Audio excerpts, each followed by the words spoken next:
Can you tell us about the genesis of this film? How did it come to you? How did it come to be?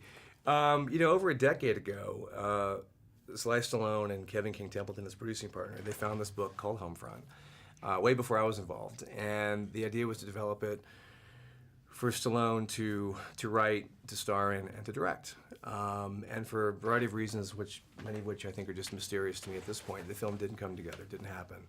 And because again, who knows, with movies they have their own lives and things happen the way they happen. And cut to about 2 years ago, even less than 2 years ago, Kevin King, who I'd been meeting with and talking about finding a project together, he gave the script to Jason Statham and gave it to me. And the idea was it had become sort of dormant, and I loved it, and Jason loved it, and we both came together and said, let's make this movie. So it really was, a tremendous nod to Kevin King and Sly for keeping on this and advocating for the project. In a sense, it's sort of like a Western set in Absolutely. In the bayou. Can you talk about that? Yeah, and when I read the script, I said to Kevin, I said, this is a modern Western.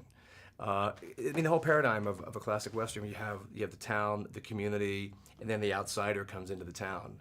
And then with all that mysterious baggage, and then finding out. And also, to me, the simplicity of Westerns are great because then you get to focus on the characters. Who are the people? And likewise with Phil Broker, he's a guy that we sort of know from this prologue sequence that he's got tremendous skill in violence and mayhem, but we see when he's back in this town that he's trying to put that all beside, sort of off to the side in the wings. And the whole tension of the movie is, will that come out again? Will that violence come out? Will that kind of mayhem come out again? And that became the sort of intention of the movie. The tension of the movie is, will the violence come out? And also his skill set as a law enforcement guy. You got some amazing performances there from all of them, actually. Mm-hmm. Were you surprised by for example, the intensity of Kate? Mm-hmm. I think Kate Bosworth, I think all the actors in the film did great work. And my whole thing when I work with actors, people always ask, what's it like to work? To me, it's all about giving the actors a comfortable environment to work. Every actor's different. Every actor needs what they need. And with Kate, we talked about the character of Cassie before shooting. And my big thing to her was, I want you to be fearless. I think that this is a woman who probably peaked in high school when she was 18 years old. She's now pushing 30. And there's no silver lining. And I said she's probably very angry about it. And I said, I think that her anger, her disappointment should manifest physically. So I want you to sort of look terrible. And I want you to be ugly physically and emotionally.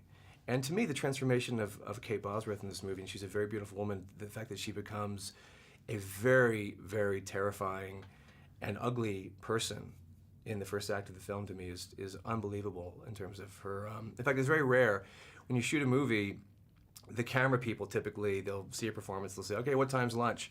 And after Kate's performance, the first day of shooting, the camera operators were like, oh my God, she's incredible, she's amazing. And she was. I mean, everybody in the set felt the same way. But I think all the actors, I think that James Franco was tremendous, playing a very wily, bad guy who was trying to outwit rather than outbox Jason Statham. I think that Winona Ryder playing this beaten down ex-biker groupie chick, she's fantastic. And I think that Jason is amazing, being charming, being funny, being engaging. I think that he has all these values in real life, but I think oftentimes the movies don't let him do all those things. So I think that him and then his relationship with Isabella Vidovich, who's a great find.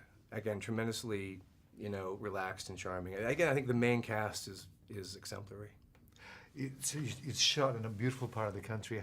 To what extent is the bayou the location and character in your film? I think what's really missing in a lot of movies for me is I think that the environment should become a character in the film. Again, my favorite movies, even if you do movies about Manhattan, you want to feel like you're in New York, not just shooting in Toronto to double for New York. And so when we went down to Louisiana, we spent months looking at different parts of in and around New Orleans, places like Gretna, Westwego, Slidell, Algiers, Manchac, all these great, beautiful little towns. So trying to cobble together this one environment that felt like it.